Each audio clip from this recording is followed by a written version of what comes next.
Identify the error. He is one of the candidates who has qualified the examination. এবার দেখো এইখানটা হুটা relative প্রোনাউনের মতো কাজ করছে। আমরা প্রোনাউনের চ্যাপ্টার যখন অনেক ডিটেলসে শিখবো তখন আমরা শিখবো রিলেটিভ প্রোনাউন কি, পার্সোনাল প্রোনাউন কি, রিফ্লেক্সিভ প্রোনাউন কি, ওগুলো তখন শেখা যাবে। এখন শুধু এটুকু জেনে রাখো হু, হুইচ, দ্যাট এগুলো যখন রিলেটিভ প্রোনাউন হিসেবে আমরা ইউজ করি তখন ও যার পরে বসে তাকে মডিফাই করে। এখন তাহলে এইটা অনেকেই ভুল করে ফেলি আমরা।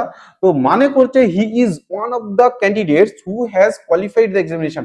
দেখো মানে কিন্তু এটা বোঝায় যে সে হলো ওই ক্যান্ডিডেটদের মধ্যে একজন যে এক্সামটা কোয়ালিফাই করেছে। তাহলে ওই ক্যান্ডিডেটদের মধ্যে একজন, তাহলে তো এখানটা হু হ্যাজ ঠিক আছে। অনেকে ভাবে কি এই হু বোধ হয় এই ওয়ান কে মডিফাই করছে, না এখানটা কিন্তু হু ওয়ান কে মডিফাই করছে না। এই সেন্টেন্সটা বাংলা মানে দেখো he is one of the candidates who has qualified the examination. সে হলো ওই ক্যান্ডিডেটদের মধ্যে একজন যে ক্যান্ডিডেটরা পরীক্ষাটা পাস করেছিল। অনেক ক্যান্ডিডেট পরীক্ষায় পাস করেছিল, ও তাদের মধ্যে একজন। এই যে এই হু হু কাকে মডিফাই করছে? ক্যান্ডিডেটদেরকে মডিফাই করছে।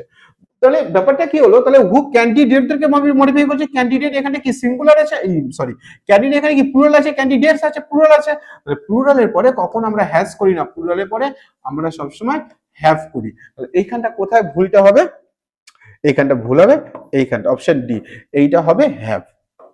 তাহলে এই সেন্টেন্সে যখন আমরা মানে করব ভালো করে দেখো যে অনেকেই এটা করে ফেলি যে ওয়ান অফ দ্য মানে এখানটা হু ওয়ান কে মডিফাই করছে, কিন্তু এইটা পুরো ভুল। হু কখনোই ওয়ান কে মডিফাই করছে না, হু মডিফাই করছে এইটাকে। এই সেন্টেন্সটা বাংলা মানে করলে এরকম হয় যে হি is one of the candidates who have qualified the examination. যে অনেক ক্যান্ডিডেট পরীক্ষায় পাস করেছে, যে অনেক ক্যান্ডিডেট পরীক্ষায় পাস করেছে, কোয়ালিফাই করেছে, ও তাদের মধ্যে একজন। বোঝা গেল? ব্যাস। One of the candidates who candidates modify করছে, তাই ওটা হ্যাভ হয়েছে। ভুল ছিল আমার কথায়, এই হ্যাজে ভুল ছিল। তারপরে দেখো চুজ দ্য কারেক্ট